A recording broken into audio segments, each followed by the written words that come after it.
you know there's a twist here, and you know there's a twist here, and you know this person's bad, and actually this person's good, or this person's working for this person. And I like the tropey spy stuff. So hello everybody, and welcome back to the channel. Today we have another episode for you on Argylle. We're doing an Argylle review today. So Argylle is the latest Matthew Vaughn movie. Matthew Vaughn is a director who's very well known for movies like Layer Cake, Stardust, which is a very underrated movie, Kick-Ass, X-Men First Class. And he's involved in the Kingsman movies. Yes, he's done all three Kingsman movies, and he's been a main producer for all of these movies as well. He does a lot of his own writing and stuff. And I think that Argylle was a very, very interesting watch. Yeah, I thought Argylle was a really fun movie. There is issues with the pacing, but we'll get into that in a minute. Yeah. Before we get into this episode, I just like to remind everybody to hit that like and subscribe button down below. It really helps us out. And if you want to support us even more, go to patreon.com/thecalvincam.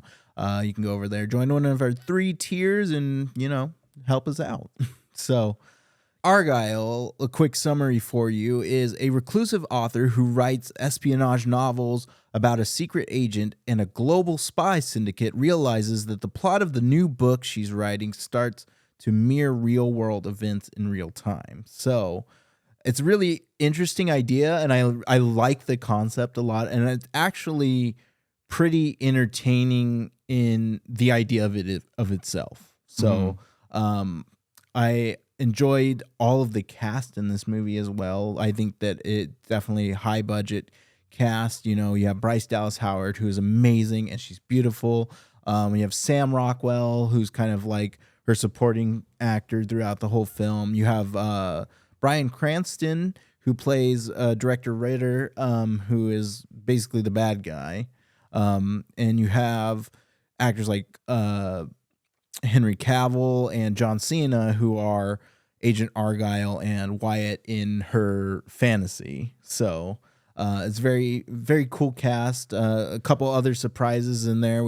I didn't realize Richard E. Grant was going to be in this movie, so it was really surprising to see him as the fantasy director. Yeah, it was interesting to see him. He's a really good actor. We've seen him in Saltburn, another review that we just did a couple of days ago. So yeah, he's a great actor. Yeah. And I was surprised about Dua Lipa's acting. I knew she was in the movie, but her acting was pretty good. She played La Grange, or I can't pronounce it, but yeah, I had a really fun time with this movie. Now, going into this movie, I think that it's one of those movies where you don't be too critical about it. You go in, you have a good time, you have some fun with it. You realize that it's not there to be a critically acclaimed movie. It's there to be a fun and entertaining movie. It's make you laugh and kind of give you just a very tropey spy movie, Yeah, that's what I thought I got out of it. I just thought that the movie's pacing was it was good. As it started off really good with the story, and I like how it all ties in, how she finds out that she's a spy, but then there's a point where it just slows down. Yeah. And it's just... So I think Act 1 is like really well done, but Act 2, going into Act 2, like everything just comes to a screeching halt. It's very, very information filled.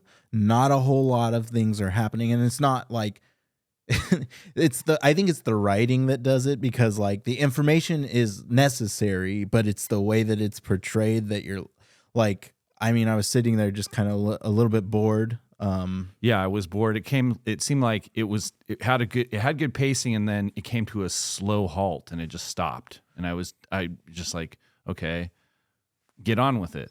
Yeah. But I think it makes up for it in terms of the central basis and story of the movie.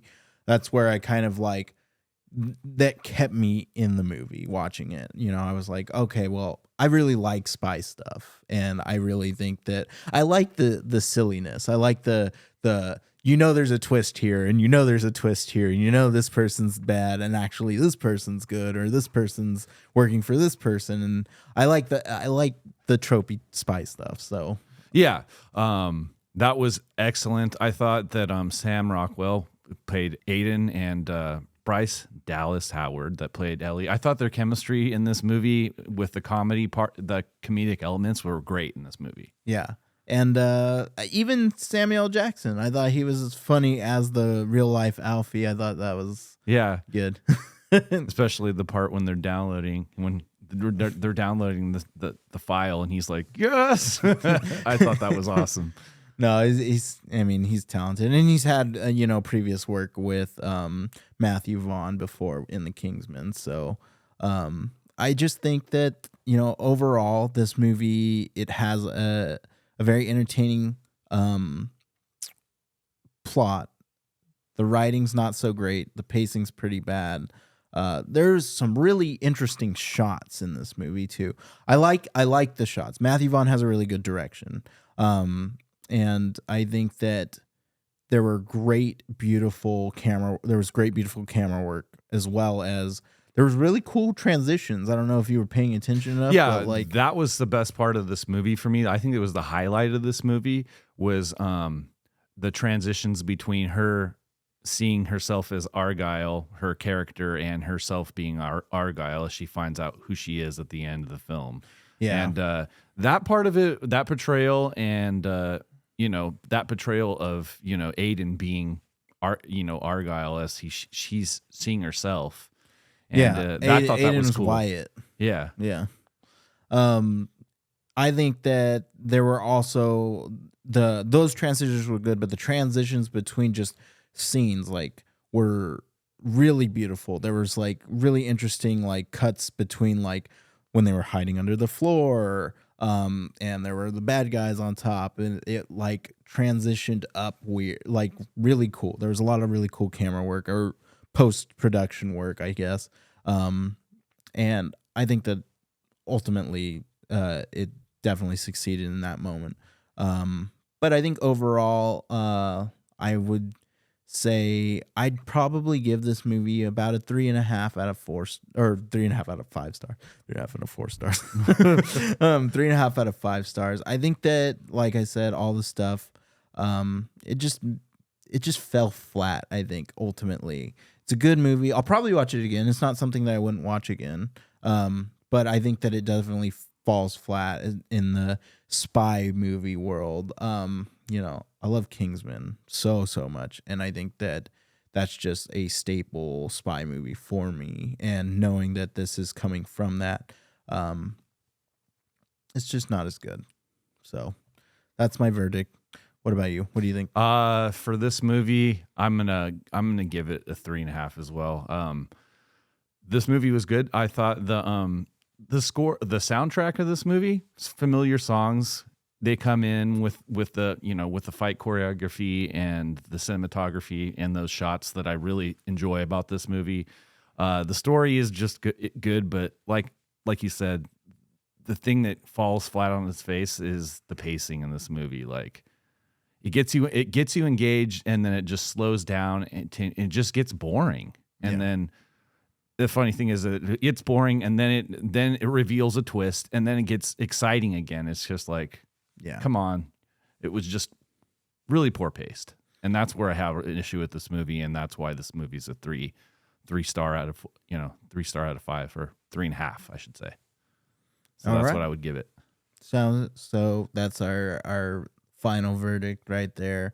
Both of us agree 3.5 out of 5 stars. Although one thing I forgot to add is that elegant sequence, like the skating sequence and the sequence where they're fighting all of the enemies in the hallway. That was cool. With all the smoke, all the different colors of smoke, and it's just that's a really cool scene. And it really reminds me of the very last scene in The Kingsman when they're that final shootout. So I think that was definitely a takeaway moment from that movie. Yeah, that was the last thing I wanted to add. Okay, so getting into the end of our episode, we are going to send this one off with some movie trivia about this movie. Oh, you have some movie trivia? Well, not or trivia, fun facts. I was about to say, They, what do we got? They title it trivia on the website. So, but let's send you off with a couple. Matthew Vaughn cast Henry Cavill because he needed someone who was born to play James Bond, which Henry is, and then nick him before Bond's studio did. Cavill was in fact a finalist to play Bond in Casino Royale in 2006. But was rejected for being too young. He was 22 at the time. Oh, wow.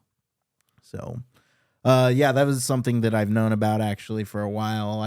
Henry Cavill was a front runner for Bond, and I think that would have been a perfect choice because he was young and it would have lasted a long time.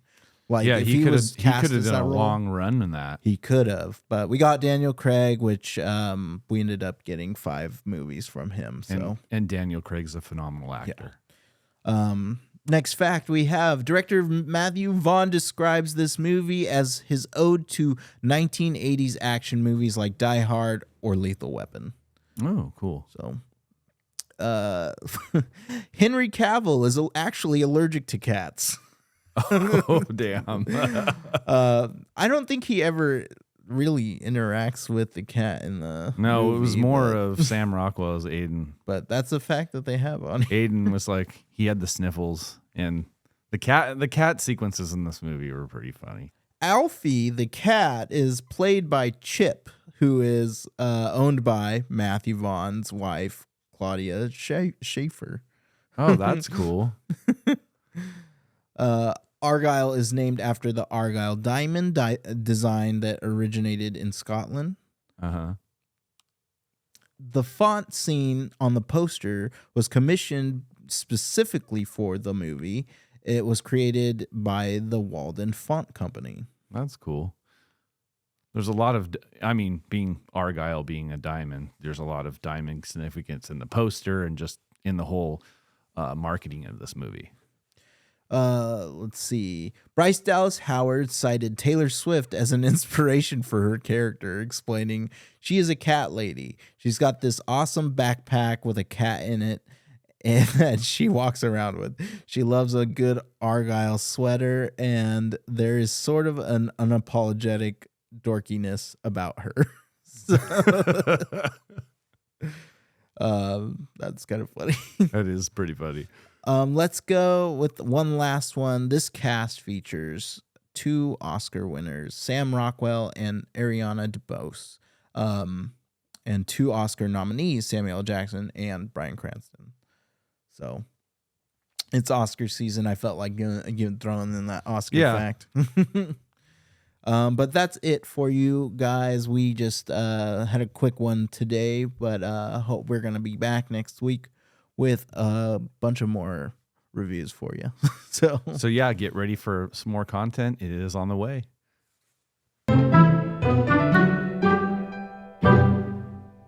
Thank you all so much for tuning into the Calvin Cam podcast. We appreciate you all so very, very much. And if you like us, hit that like and subscribe button down below. It really helps us out, as well as you could go over to our social media platforms like Instagram or X and follow us over there. We like to communicate and build our community up, as well as you could also go to patreon.com/thecalvincam and join one of our 3 tiers that we offer. We offer a couple of different benefits per tier, and it's good stuff, and it would really, really help us, and we'd really appreciate it, of course. So thank you all so much for tuning in, and we'll catch you later.